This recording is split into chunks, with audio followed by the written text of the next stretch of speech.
Hey, caregiver family. Welcome to another episode of the My Favorite Girl Caregivers Corner podcast, where we bring inspiration, education, resources, hope, and strength to caregivers so you can keep going, keep pushing, keep loving, and keep caring. If you've listened to the podcast before, I'd like to take this opportunity to welcome you back. If this is your first time listening, then I say welcome and thank you for listening. Hey, listen, if you haven't done so already, take a moment now to subscribe to the podcast from whichever platform you are listening to. Then go ahead and share it with your family and friends, especially those who you may know are serving as caregivers. And as always, I'd like to take a moment as well to thank those who are also following me on my social media platforms.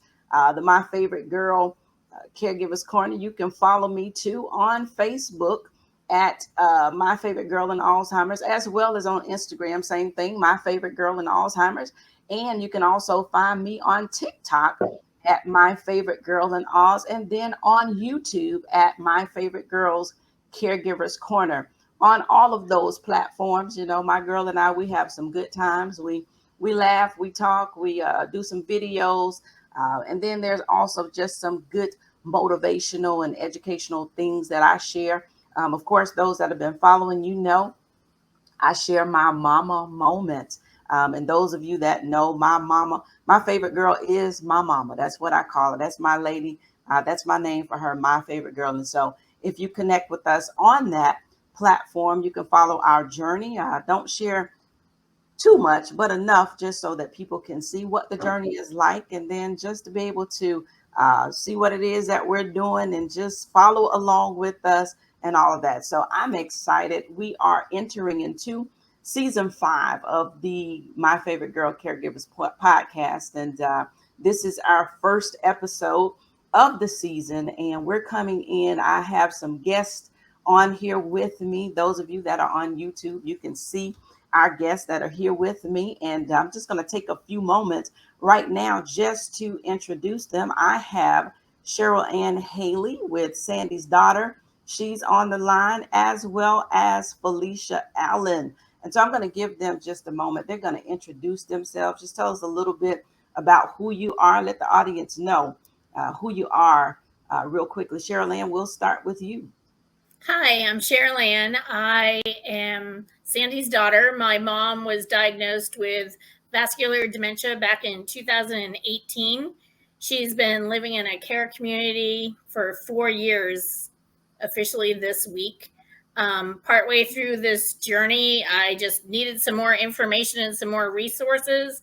And I did a lot of following of Teepa Snow and ended up going and being certified in a positive approach to care coach position. And so here in the Tampa area right now, I have 4 different support groups that I run monthly to just help connect other caregivers with each other, free resources, and teach them some of the positive approach to care skills. Awesome. Thank you again for being on the podcast tonight. And we're going to move on to you, Felicia. Give us a little bit about yourself. Hello, everyone. I'm Felicia Allen, and I am a board certified, I'm a board certified chaplain, and I'm a certified grief counselor. So my journey began when my husband was diagnosed with cancer, and it was stage 4 cancer. And from there, I became a caregiver. But I didn't get into chaplaincy and grief counseling until after being a caregiver for him. And I was literally praying that I would not be assigned to the oncology ward because I didn't want to revisit all the trauma I had been through as a caregiver. And you all already know what ward I was assigned to, oncology. I literally cried because I didn't know what type of triggers, if any, would come up dealing with oncology patients. And that was my journey to working with hospice, loving, supporting people whose families are dealing with dementia, cancer, traumatic brain injuries, the entire gamut, and supporting them before and after their transition. Wow.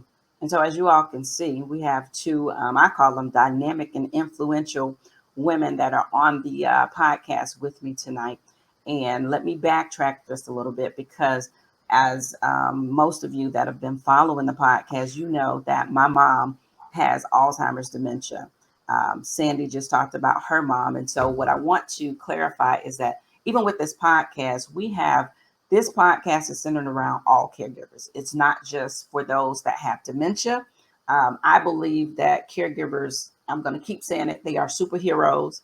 And I think that caregivers, regardless of what you're caring or what the person has that you're caring for, I think that all caregivers need that same support, that same love, that same, strength. And so that's what this podcast is all about. And so, as you can see from the topic, when you clicked on it, or those that are looking at it on YouTube, as you can see, the topic of conversation for tonight is when caregiving and grief collide. Want to be able to talk about caregiving and grief because here I am, I'm a caregiver. And just a year and it's almost now 2 months, a year and 2 months ago, I lost my best friend unexpectedly. She was more of a sister to me. Friendship turned into sisterhood, and that's where that bond was. And so, she passed away unexpectedly back August 1st of 2023. And so prior to that, we back up a little bit. Prior to that, I was also a caregiver for my grandmother, who lived with me for almost 5 years. She was here with me, and January 29th of 2022, she passed away. And so, at that particular time, I grieved, yes, along with some other things that had also happened, because the other part that we have to recognize as well is that grief is not just when someone passes away. There are other forms of grief, other things that we also grieve. And so, I've been on this caregiver journey now with my mom for going on 9 years. And in the beginning, I'm just going to take a walk backwards. In the beginning, back in, oh my gosh, I forgot what year it's been, quite a bit. But, in the beginning stages, when I first moved in with her, I went through a separation and a divorce. So that was after 13 years of marriage. So that's a form of grieving. Then we have my grandmother that passes away. That's grieving. And then here it was, in August of 2023, when my sister passed away. That was, I think that was a tipping point for me. All of this while yet being a caregiver. And so when I thought about the caregiving and the grief, immediately, I think, Felicia, when you asked me about the topic, as I was typing back to you, that's what came to me, when both of them collide. Because one thing about caregiving, it does not matter what happens in your life. It could care less about anything else that happens in your life.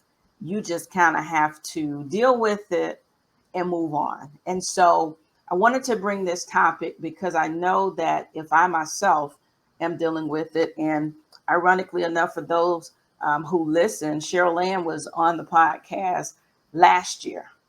I believe it was in November of last year. She was on when we were actually during Caregivers Month back in November. She came on for the first time. And so our connection happened, as she reminded me a little bit earlier. We're both a part of a Facebook group, Dementia with Grace. We met there. And ironically enough, we both live here in Florida, and we're both advocates for our moms. Her mom has dementia, my mom has dementia, and we met in person at the Capitol and just kind of bonded from there. And as life and fate would have it, here it is. My best friend passes away in August of 2023. Her best friend passes away in September. So Mm, I would say that that's some type of divine connection that God has connected us. absolutely. He's connected us in such a way. And, in that situation, I think we've both been able to be at certain points strength to each other. Sometimes it's a matter of looking at Facebook posts. We don't talk often, but every now and again we shoot each other a text. She'll shoot me a text, I'll shoot a text. And that's kind of how we have dealt with it. And so I wanted to touch on this topic, and I brought in Felicia because, as she stated, she's a certified grief counselor. And so I know that if this is something that we deal with, I can only imagine other people who are in the same situation. And so we want to be able to share our stories, share our journey, to be able to help you to understand if you're in that situation. One, as with everything else, you're not in this by yourself. And to Hmm. be able to give you, what it is that we do to be able to continue on as we continue to care. I'm a solo caregiver, um, solo. My daughter was caring with me, and in the midst of friend passing away, in that same moment, I'm also transitioning my daughter from home to college. So there's another impact, and so we'll get into the rest of it in a little bit. But CherylAnn, you were about to say something. I'm gonna give you space. Go ahead. I was just thinking that although our stories are so similar, they're also so very different. My friend didn't live close to me, but we were on the phone all the time. She was the friend that you could call at 2 o'clock in the morning and called me at 2 o'clock in the morning. And she fought cancer for 12 years, Mm. and I know your friend was very, very sudden. So I don't know, like that was what we lived with for 12 years. And for some reason, even when she passed away, it was still unexpected to me. Hmm. Hmm. Yeah.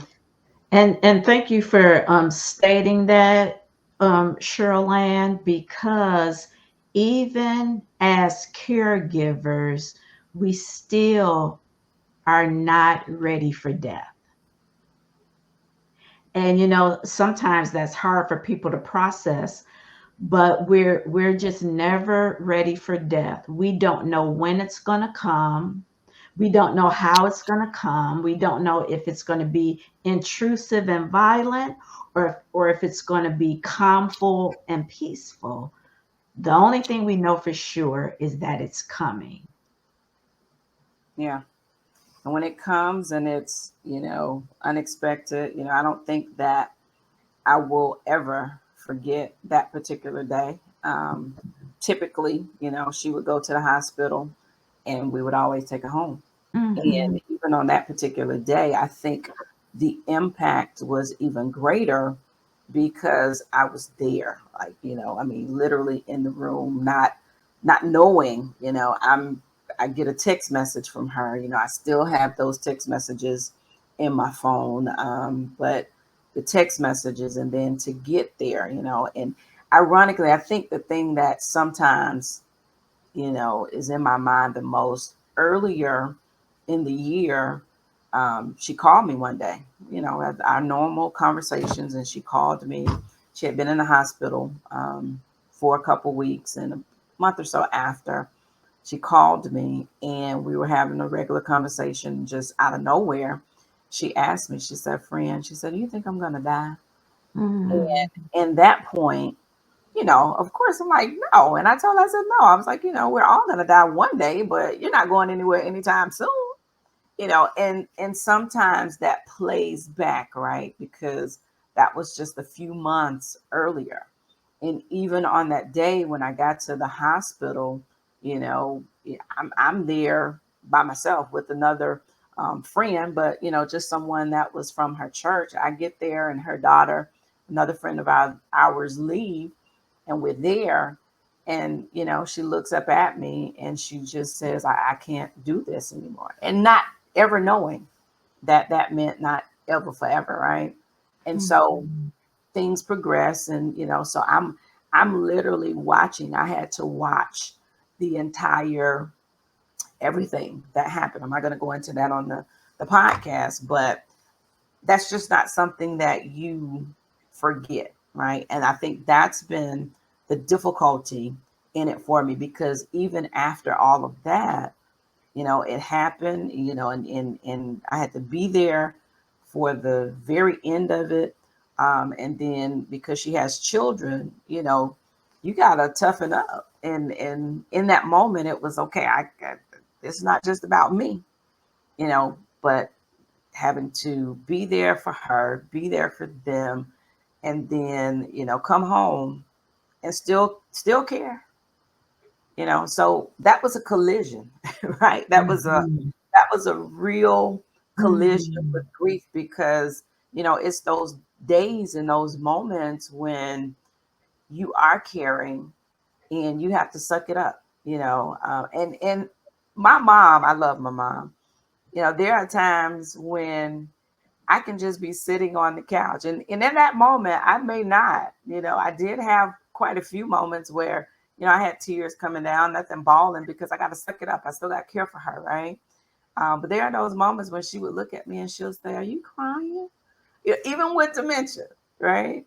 But you have to, you got to keep going, right? You got to keep going. I'm going to read something that I wrote that's going to take us a little bit further in this conversation. And I wrote this back in January 8th to be exact, 2024. And I have a little journal that I keep in my phone. And that particular day, I was having one of those moments. And I wrote this down, and I said 5 months ago, I watched my best friend's sister pass away unexpectedly. Every day, I watch dementia take my mom away from me gradually. Often I find myself grieving for them both simultaneously. This place I've never been before. Some days it's tough, downright hard. The physical absence of one and the physical presence of the other who doesn't recognize you as who you are. I've had a couple moments today, and it's okay. My faith in God is still strong, and I trust him with every moment of my life. But that's exactly what it's like, right? When that grief and caregiving collide, especially when you are caring for somebody with dementia. And CherylAnn, you can speak on this, right? You're grieving them even while you're caring for them, because they are gradually, you know, they're gradually, they're, I don't want to say dying, but it's like you're losing them every single day. Yeah, I shared on Facebook the other day on Sunday. I was walking through Buck Stadium at the football game, and I saw this family with their little elderly mom, and I thought, oh, that's so cute. And then all of a sudden I burst up into tears because I have my elderly mom, but I can't take her to a Bucks game. I can't take her and do the things that I've done with her. She's still there, and I've kind of been robbed of growing old with my mom, and doing the fun things when we were older together. Yeah. Don't get me wrong, we still have fun, but it's not the same. Yeah. It's different. And that's the challenge of caring for people who are still with us. We actually call it a non-death interpersonal loss, because the loss is there, but they're alive, and it's interpersonal. What I have lost so much. If you think about a Venn diagram, and here you are, and here's your mother, and you all intersect, and in the middle, you guys have all this in common, all the great things we used to do. And as time goes on, those circles begin to go like this. And that commonality that was overlapped, we're watching it in real time. We're watching it diminish. And then that's where that grief rises to the surface because we're seeing it, we're living it. And Priscilla, that's where our grief and our caregiving intersects. And here we are, we're trying to reconcile life with loss and our love. And all the time, we're preoccupied with uncertainty and the things that are certain. So look at all those paradoxes that we're trying to juggle as we process what we are living every day in real time that the majority of society doesn't even acknowledge, and they definitely cannot understand. That's why this podcast is so important, and the work that you all do is so important. Yeah. I think I can honestly say that it's been a pain that I've never ever experienced before. And I found myself in a place of just because I'm always, even prior to, my friend passing away, just even with my mom, I found myself, because grief for me has placed me in a place of just doing, doing, doing. So I consume myself with work. I consume myself with other things, because I don't want to think about the fact that here it is now, where I at least had my daughter in the house with me. So when my mom couldn't talk to me, because she can't hold a conversation with me anymore at all. And so at least I had my daughter here that I could at least have somebody to talk to. Um, and then, so in the process of all of this, she's moved out, she's on campus. So then it's just me and my mom. And so then I'm forced with having to somewhat face the reality of my mom not recognizing who I am, and the fact that here it is, a friend, my sister is no longer here, can't call her, my daughter's gone. And so I think I mentioned this to you in the conversation, Felicia. I think, I became just a functioning depressed person, still functioning, but hiding because I don't want to face what is. And so, and even now, I still have to be extremely careful because I still hide in work. And sometimes, I just keep going, because when you stop, you're forced to think about what is. And so, that's a different type of place, right? And I finally got to a place where I said, you know what, I'm ready to talk about this. I'm ready to talk about it. I'm ready to share it, because I want other people to know and to understand that there's nothing wrong with you, right? I had to finally, and CherylAnn, I don't know if you've been in this place, but I had to finally tell myself it is perfectly okay to feel however you feel, right? It's okay to grieve. It's okay. It's okay. I don't know if you've experienced that. Well, here I think that you may also experience this, being that we've already determined that we're both hardworking women. And so I know that when I have downtime, like sometimes I'm like, oh my gosh. But you know what? I need support. Like, I'm strong on the outside because I've always been strong. You know, I've always been strong. And I hear other care partners say that too. We've been strong, but now we're tired. And Yeah. so when you look to the left and the right and you say, hey, look, I need help, I'm not doing well, people look at you and go, you're fine, of course, because we've always been fine, you know?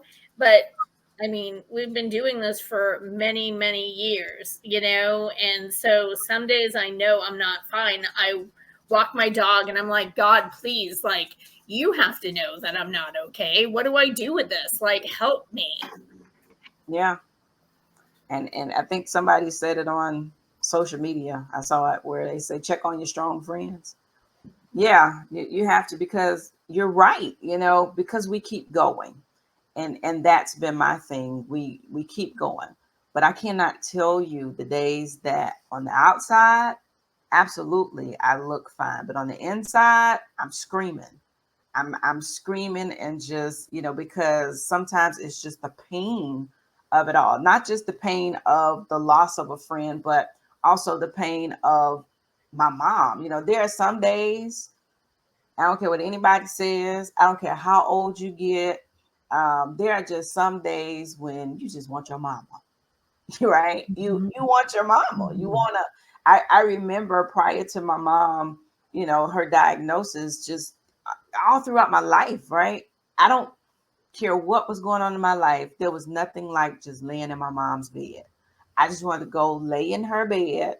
And I think that just made everything okay for me. I was like fully grown, married. I had my wisdom teeth pulled. And even being married, I wanted to go home, and I did, to my mom's house, because she just made everything feel better.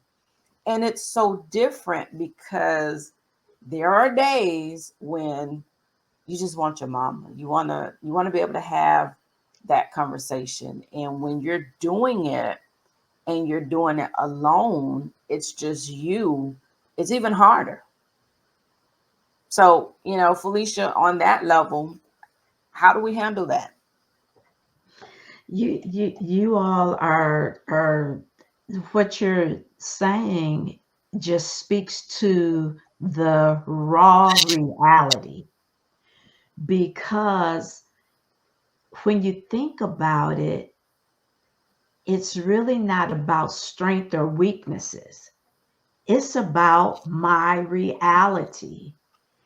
And how do we get people to understand the reality of what I'm going through? I don't want to be strong. I don't want to be weak, right? But I have a reality that I don't know when it will change, but right now, this is what it is. And that's what I need to deal with. So much of it is surrounding changing our language around caregivers. I say one thing about caregivers, shout out to everyone who has been a caregiver, who is a caregiver, because it is in the top three most difficult and selfless jobs that one human being can give to another on the planet. On the planet. That's because that's exactly what it is. And it changes us in ways that other people don't understand. So, unfortunately, while we're going through our grief, and it's that non death interpersonal loss, we're also trying to help people understand what we're going through, but they still see us with these rose colored glasses that she can do anything. So we have to normalize it as much as we possibly can, being brutally honest, brutally honest. And the reality of it is, ladies, if we would have started that before we became caregivers, not just us, but our society in general, we would have a different way of expressing that, I am tired, I am exhausted, and it's okay. But Yeah. society sometimes won't even let us do that. So we have to take the reins and do it for ourselves. Yeah. And that's exactly it, normalizing it. And that's one of the reasons why I wanted to have the conversation, because, you know, it has to be. I was reading Ricky Smiley, his book came out recently, and a very good book. If you have not read it, I strongly suggest, especially if you're grieving. It is a great book, very biblically sound as well. but very real, well-written book. And for those that know, he lost his son last year. And so, but one of the things that he was saying, even in the book, even as it relates to grief, that we have to do just that. We have to normalize it being okay to grieve. And we have to stop making people feel like if they are still grieving after a certain period of time, that is, it's okay. Sometimes people are like, oh, you still crying over that? Yes, I am, because you don't know what this person, we have a different type relationship, right? What I had to realize, and I didn't think about it until here recently, and I'm thankful. I tell God, thank you all the time. In my almost 50 years of life, I have only had 3 people that were extremely close to me to pass away. Mm-hmm. And so, 3 people. And that's difficult, right? It's because I haven't been used to grief. I haven't been used to processing certain things.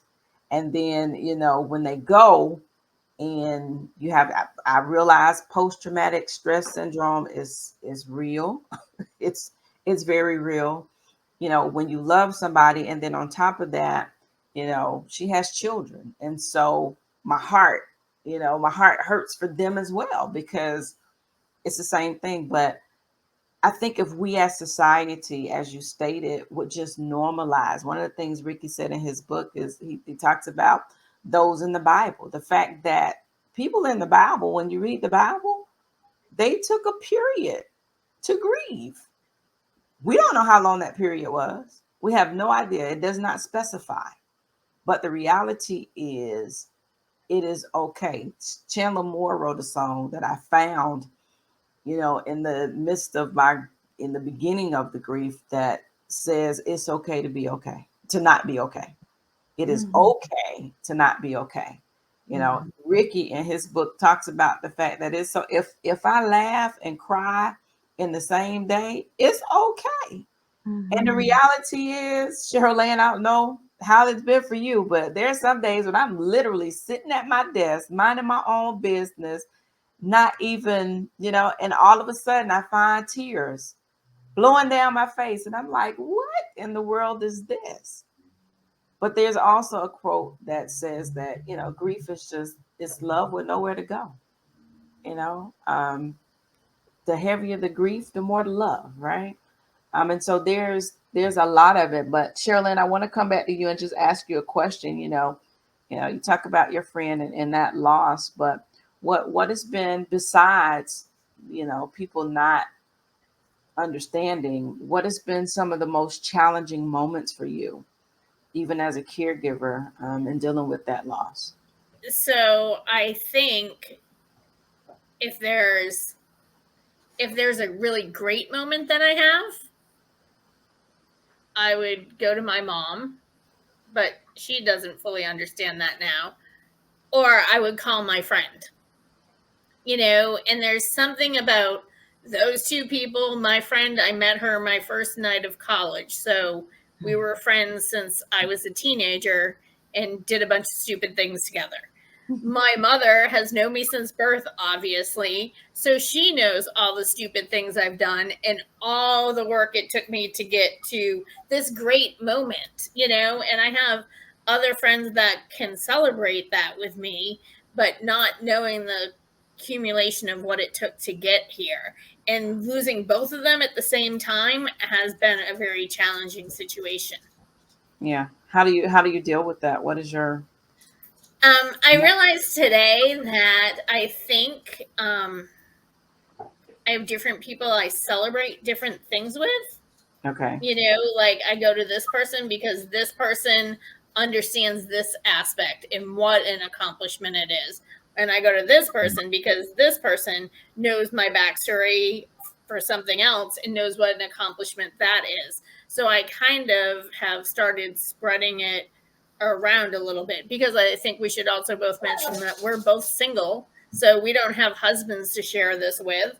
Right. Um, So that's like a different aspect of, or the same aspect for us going through this, but missing that one person to share that with.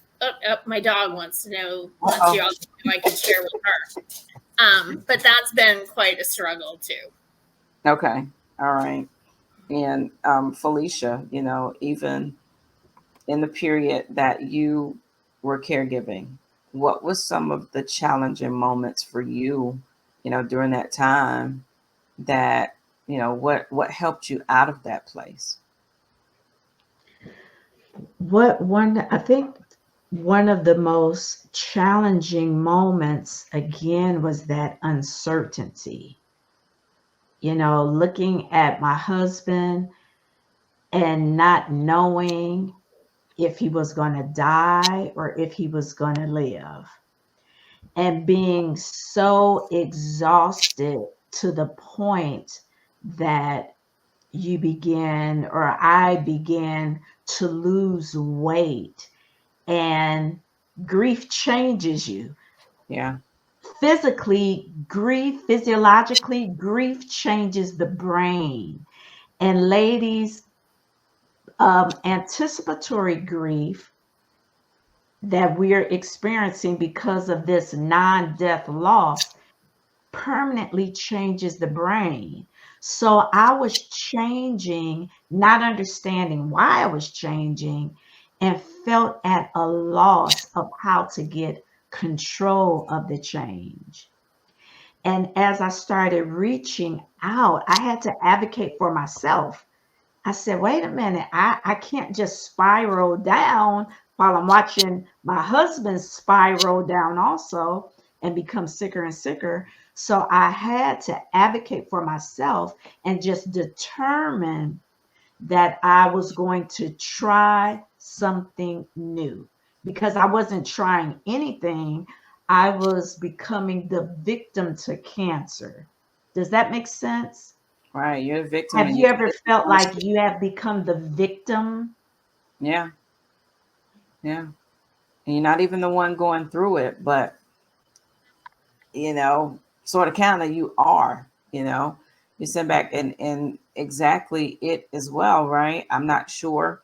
Again, CherylAnn, I ask you because we're kind of in the same space with our mom, but one thing about physical death of someone, it does cause you to look at your own mortality. Absolutely. It wasn't like she was older, right? She was 56, and it causes you to look at your life and you wonder, I started thinking about my kids, my children, and saying, man, you think about all of that. I look at my mom. I try my best not to dwell there because my faith tells me something different, right? But reality is, if I'm honest, there are days when you think about your own self in that same state. And I have children, CherylAnn doesn't have any children, but that I'm aware of. But no, she doesn't have any children. I have two girls, right? And so some days, especially on those hard days, you wonder, you know, would I want my children to do this for me, right? Because it, Alzheimer's, any form of dementia, is hard. It is hard. It's a daily grief. It's like you're grieving over and over and over. Absolutely. I tell people all the time, whatever you have left in there, strengthen that part. You got to strengthen what remains because you're going to lose a lot. And so what you have left, strengthen that. But it doesn't take away from the fact that the reality too is my heart hurts every day. Mm-hmm. I smile and I'm genuine. Now don't get me wrong. I'm not depressed and sad and all of that. So let me clarify that as well, right?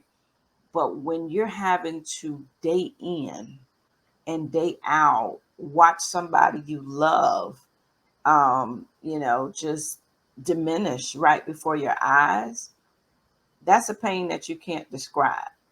That's just, and unless God, who I do believe with my whole heart, is able to heal all manner of sickness and disease. But if he chooses not to heal in that moment, right, or heal from this dementia, you watch that. You watch. There's another quote that I have here. It says, one of the hardest things you will ever do is grieve the loss of a person who is still alive. And that resonates so much with me because it's hard. It's, yes, you keep going. Yes, you keep pushing. And there are some days when I have to rehearse those same, that's my tagline for everything, my favorite girl. And there are some days when I have to say to Priscilla, right? You got to keep going. You got to keep pushing. You got to keep loving. You got to keep caring. I have to tell myself that. There's, I joke about it, but I tell my mom sometimes, like, I'm going to call APS on you because I have so many scars. I call them battle scars. Battle scars. I got a 3.5-inch scratch on my arm right now, which was a week after I got same one on my hand, right? And so when you're dealing with that, you have they're combative sometimes. And so this is my mom. I can't, she has no idea what she's doing, none whatsoever. But these are some of the things that go on with it, right? And so that all of that can be painful, right? Mm-hmm. So, you deal with all of that. So I'm going to ask this question to you, Felicia, because reality is some people don't even recognize the level of grief that they are enduring. They don't even recognize it. So how can unresolved grief affect the caregiver's ability to provide care? Because if I don't recognize that this is what it is, it goes unresolved. How can that affect somebody's ability to be able to give quality care when they are caring for their loved one? Mm-hmm. That's a great question. And one thing I always say is if we don't take care of our grief will take care of us. And what do I mean by that? Our grief, if it's unresolved, will manifest itself some way, whether it's through sickness, whether it's through anger, whether it's through a breakdown in the body in certain ways, whether we act it out towards the person that we're caring for.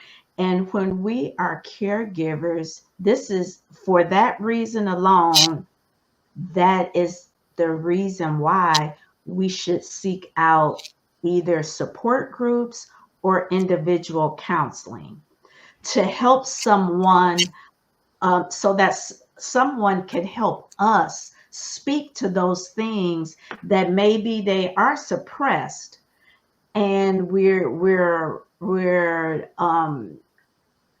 playing it over and over in our minds, but we're just not quite sure how it's impacting us. We need that neutral person to come in and to help us figure out these things. So thank you for lifting that question because there can be unresolved grief that needs to be addressed.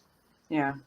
And what we find, I was telling my daughter, I took some time about a month or so ago because I did get to a point where I felt like I was just too overwhelmed. I felt like everything was caving in on me. So let me backtrack a little bit. I'm gonna put this in there. There is nothing at all wrong with therapy. Okay. Therapy, even being a Christian, all three of us on this here podcast, we're all Christian. And I tell people therapy and Jesus go hand in hand. He placed therapists here with the purpose, right? So That is one of the first things I did after my friend passed away. I found a therapist. I had already been in therapy, just doing it because I was a caregiver of two with dementia. And so I just did it for maintenance purposes, but I dropped off because I just felt like I was spending too much money when at that particular time it wasn't necessarily needed. But after this happened, I've been in therapy now over I think the month after it happened, back in therapy every 2 weeks. Why? Because I do think that it's important that, and I'll be the first to say, I don't always take care of myself as much as I should. I'm learning how to do it better, right? But I took some time off away. It was just a day, but it was a day that I needed because I felt like I was going to implode. And, I'm like, and I recognize that, right? I recognize the fact that this is a lot because, it still hurts, right? It hurts. Mhm. I've never hurt in this way.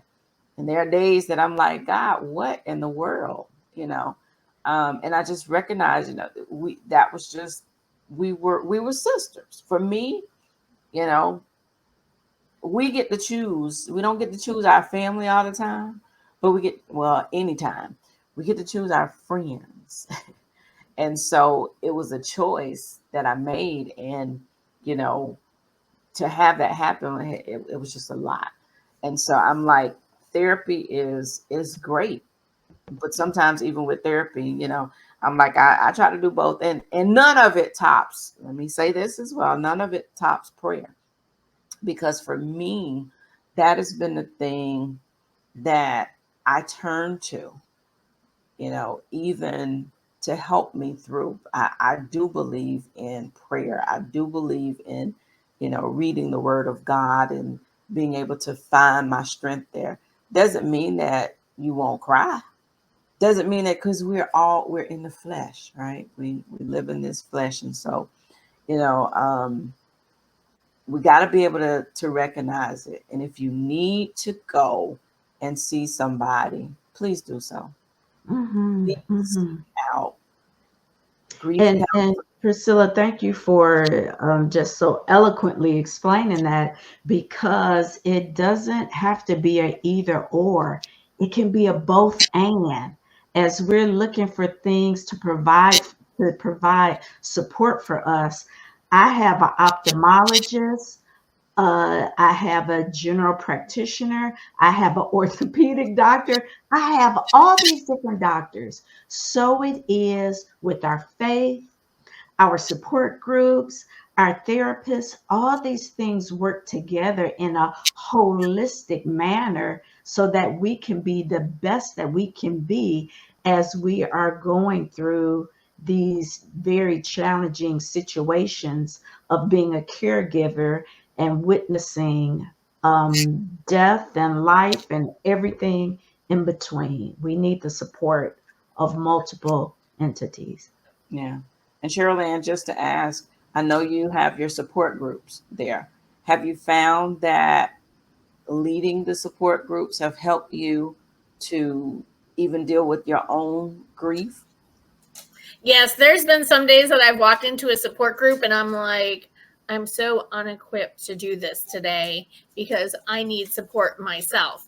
But it is finding those other people that can relate to what I'm going through and I can relate to what they're going through. And I think an important thing that you mentioned is that you felt like you were going to implode and you got away for one day. Like last Saturday, my head was like, oh my gosh. And so I left my house, left my phone in my car, went and got a cup of coffee and sat on the couch at the coffee shop, totally unplugged, and was like, okay, I think it was probably an hour. May have been a little bit more, may have been a little bit less. But it was just like, okay, God, like you've got this. I deserve this. I just need this time to be unplugged. And a lot of that sometimes is just putting your phone to the side. And so it's a little different for me because my mom's in a facility, but that has its own different share of worries. Like today I went to Mhm. visit her and my timing was a little bit different to get home to do this. And she was sound asleep. Didn't want to wake up for dinner. So all of a sudden I'm like, oh my gosh, my mom's sleeping. Like, why is she sleeping? Has my mom been awake all day? You know, and they're like, she's probably sleeping because she's tired. And I was like, oh, okay. She's tired, you know? And so it's just like that constant worry of not having her here with me. Like, what's happening when she's not here with me? It's just, you know. Yeah. And you know, that alone, yeah, I can only imagine. Yeah, I know but for me, taking those times when we can grab them and we know we need them, yeah, I And think. I celebrate you for that, CherylAnn, and to take that even a step further, why we and myself included, we have to become more intentional in planning those times. So if we have a time where we really need it and it wasn't a plan, that's fine. But what about if we could plan it weekly, where we communicate with people and they can provide that support for us? That's another addition to what you've already said. yeah, and that's exactly what I am doing now. You know, I realized after I came back from that trip while I was there, you know, I said that to myself. I said, you know what? Everybody else, I'm doing this solo. Everybody else around me that I feel like sometimes could be helping. I'm like, everybody else is living their life. I'm going to as well. And so I just started, you know, I try every 2 weeks. I try and get my hair cut every 2 weeks. And so I make that my self-care day. I go get my hair cut, then I go get my feet um, rubbed, done. I go get a pedicure. I found this one guy at this nail salon who he rubs my feet. And I'm like, hey, you know, I'm overdue for my massage, but the reality of it is what I had to realize is that, Priscilla, you got to take that time for you, because I'm super Mhm. focused on my mom all the time. And then, you know, when you find yourself in a collision, because I was telling my daughter while I was away, that's what I was about to say earlier, we hear so often about the caregivers sometimes passing away before the person that they are caring for. And I'm like, I do not want to be one of those people. And so I had to realize that in order for me not to be one, I have to do better about, as just what you just said, being intentional. And so Mhm. now I'm like, you know what?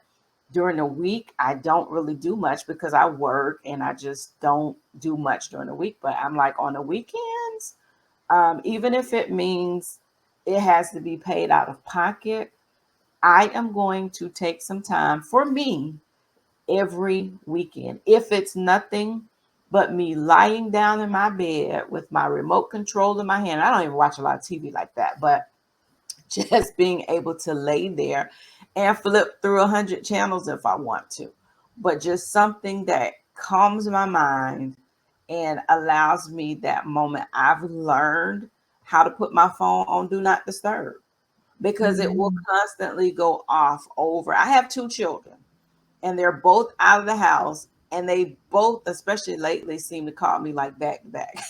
And I love it. Don't get me wrong. I love it. But it's like there's those moments when it's like, no, I gotta unplug from everything and everybody so that I can take care of my mental and emotional health, because you know I'm not there. I am not, you know, I can be honest in saying I'm not in that place yet where I can say I'm fully over any of it, because I literally, what I had to realize is I did have like a year of, you know, I'm being strong for everybody else, right? It went from, you know, her passing away to me helping to plan the funeral to, you know, moving her things out of her apartment to taking a break and moving my daughter on college to going back, and then, you know, so on and so forth. And it wasn't until that 1 year mark that it finally, like, for real hit me like, oh my gosh, right? And so, no, I'm not all the way there, but I'm getting there, and I'm realizing that, you know what, if I wake up today and I cry, it's okay. Mm-hmm. It is perfectly okay.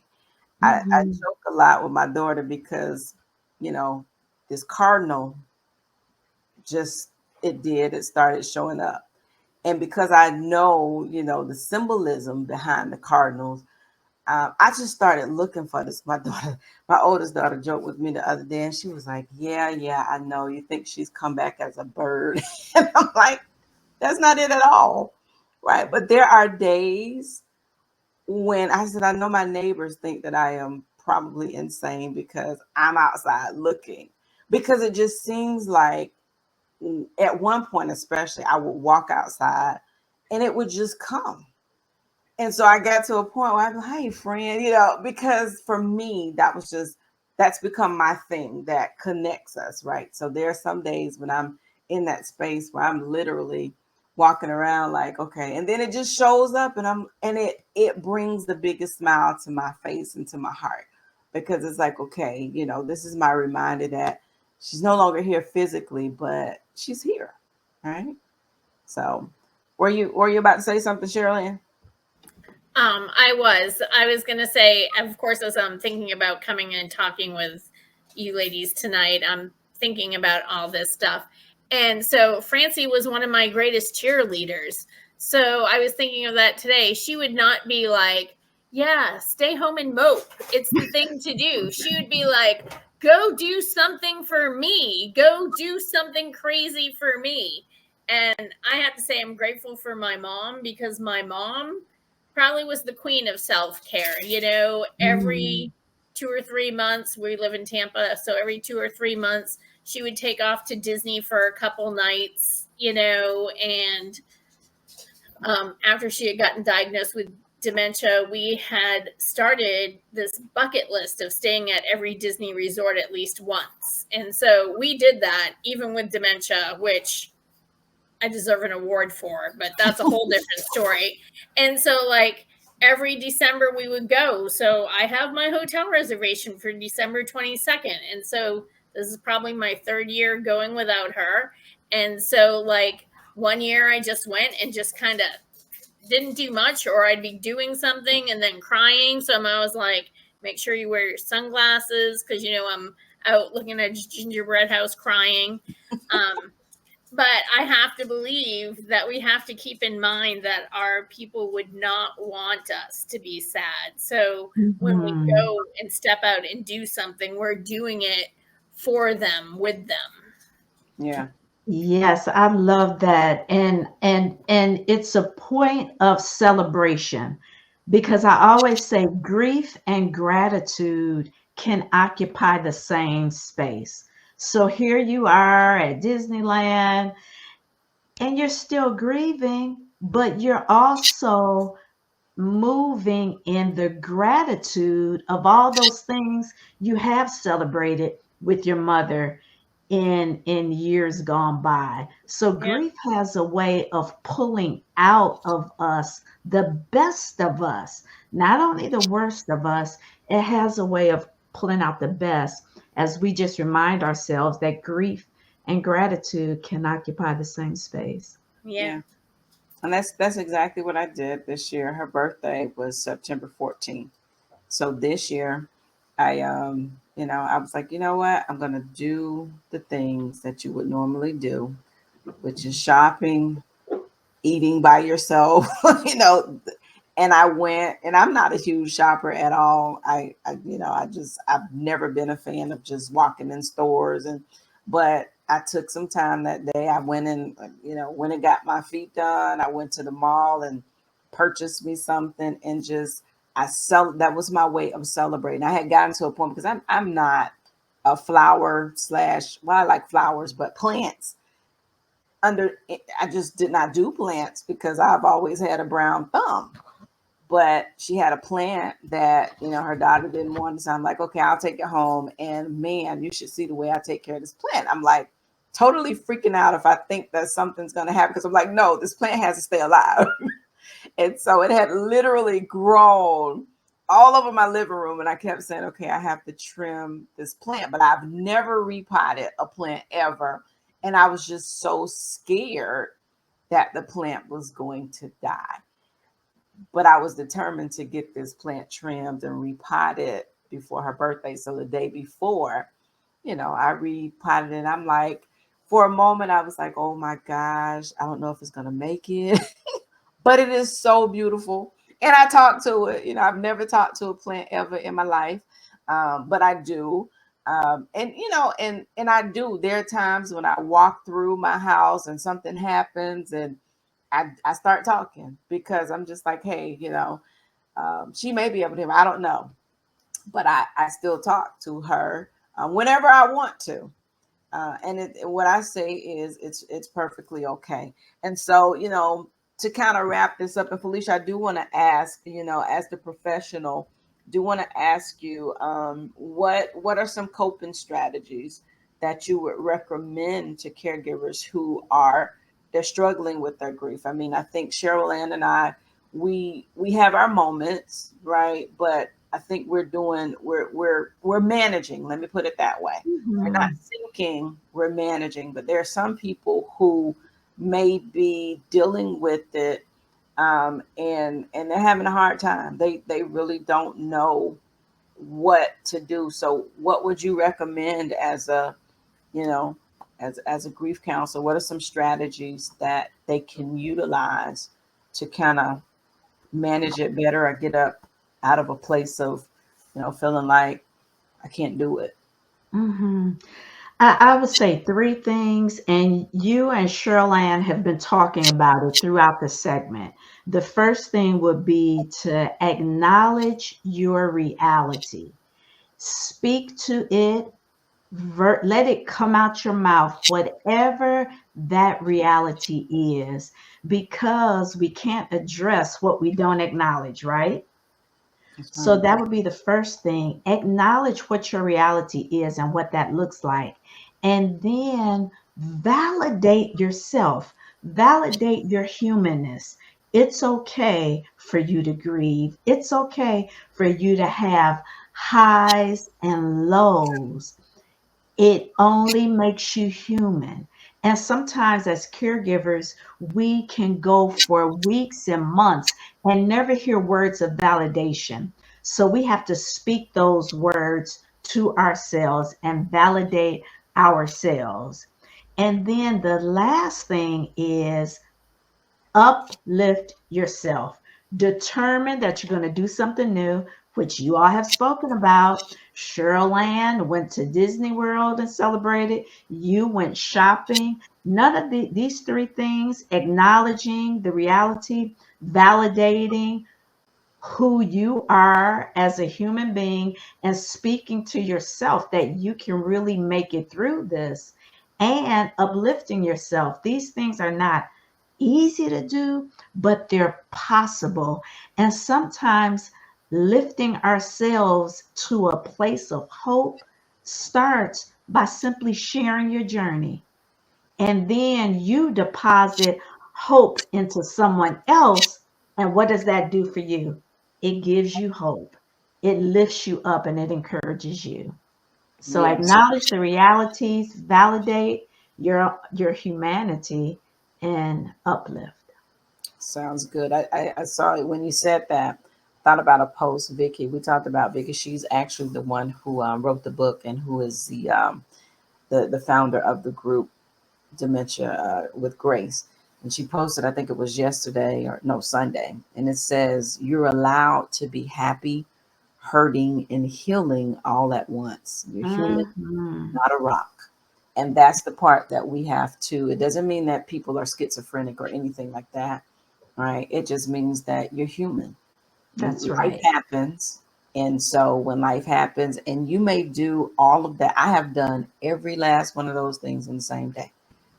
I've done them all in the same hour Yes. because Within a few minutes, let's just break it down even more. yeah, I exactly. am. Go ahead, Shirley. We're multitaskers. Yes, Yeah, yes. That's And, it. and definitely grief will demand that you multitask, because that's just the way the brain is working overtime to process our grief. So Right. for us caregivers, the brain is working overtime so that we can continue to do all the many things that we do, and in the midst of all that, be able to find gratitude even in the midst of our grief. Yeah, absolutely. And so we're going to get ready to wrap up. CherylAnn, I'm going to ask you one final question. Then Felicia, I'm going to ask you one final question, and we'll wrap it up. But for you, CherylAnn, what would you say to help strengthen and encourage others who may find themselves in a collision with caregiving and grief? What would you say to them to help strengthen and encourage them? I think that really you do have to rely on your faith, and know that God has placed you where you are. My pastor always says that God is never surprised. Like, did it ever occur to you that nothing occurs to God, and He knows exactly where I am. And sometimes I may say, okay, so what do you have me here for? What is my purpose? And I think that's one of the reasons I do my support groups. My purpose is to help others, or advocate, purpose to help others. So it's all about not just going through the caregiving and the grieving, but finding purpose in that, because there's so many else around us. I think that's what, obviously God put us together for that reason, because we're walking very different but very similar paths, and it's just like multiple connections that got us here. Yeah. Who knows what we'll do next? Hello. As long as it does not involve grief. But that is exactly it, right? And that's the thing that I tell people: you have to find your purpose even in your pain. There is purpose. I don't believe that God allows us to go through anything without purpose in it. And there is a purpose. We just have to look for it. And so while I'm here with you, CherylAnn, if you are, those of you that are listening, if you are in the Tampa area, in the Tampa Bay area, and you have a loved one with dementia, Alzheimer's, I strongly encourage you to check out CherylAnn's care groups, her support groups. She just mentioned that she had 4 of them. And I think that's pretty, as the young people say, I think that's pretty dope, right? So I want you to reach out to her. You can contact CherylAnn at Sandy's Daughter. That's SandysDaugher at outlook.com. You can find her on Facebook at Sandy's Daughter, or you can contact her directly by phone at 941-626-7447. Reach out, okay?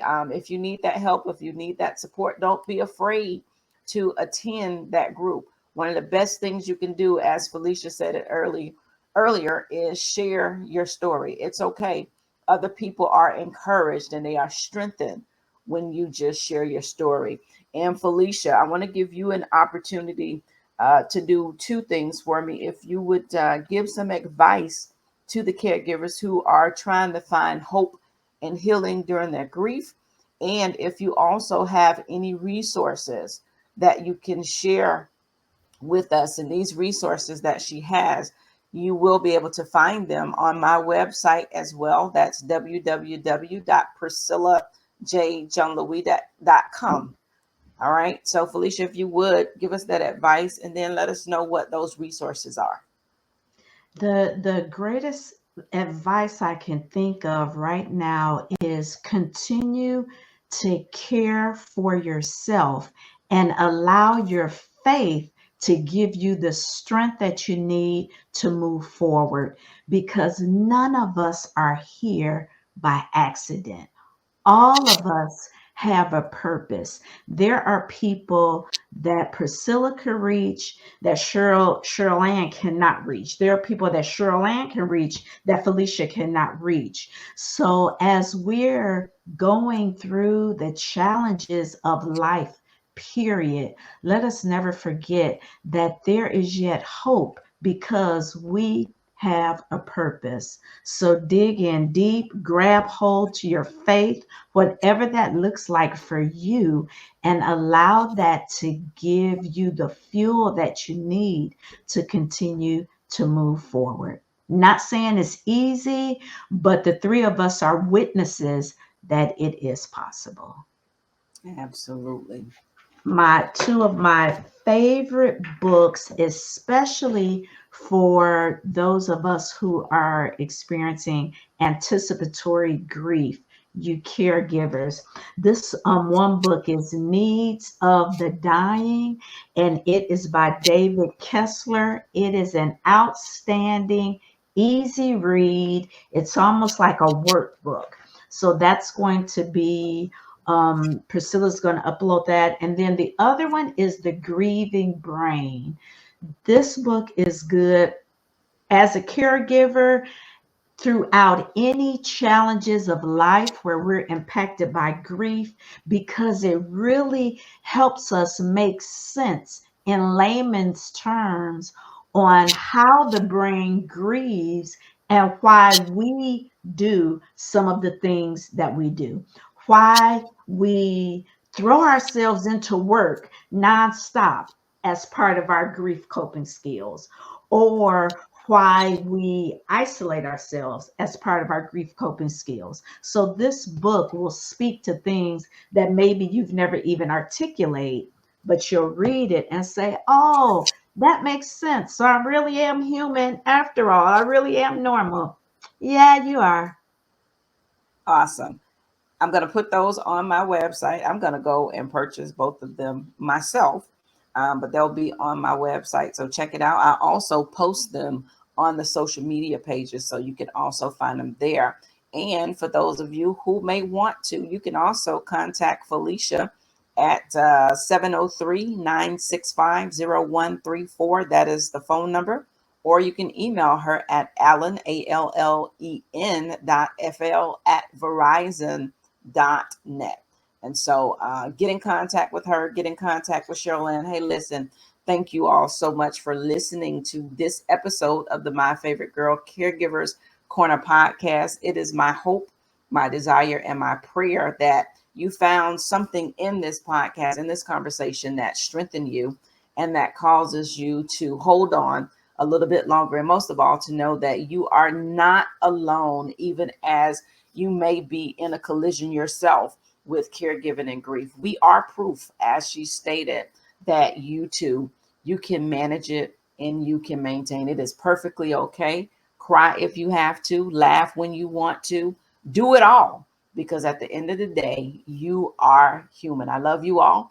Catch us on the next episode. And as I stated earlier, I will be having Vicki Nolan Finch on. She is the author of Caregiver with Dementia. She'll be on soon. She's going to share her own journey. Vicki recently lost her husband unexpectedly. And even in the midst of that, she is still strengthening and encouraging thousands of caregivers. So that's going to be another great conversation. We'll let you know as soon as that episode comes out. But thank you. Share this with a friend, share it with a family member, and don't forget to listen and subscribe to the channel. Thank you so much. We'll catch you on the next episode. Everyone. Bye bye. Thanks for joining.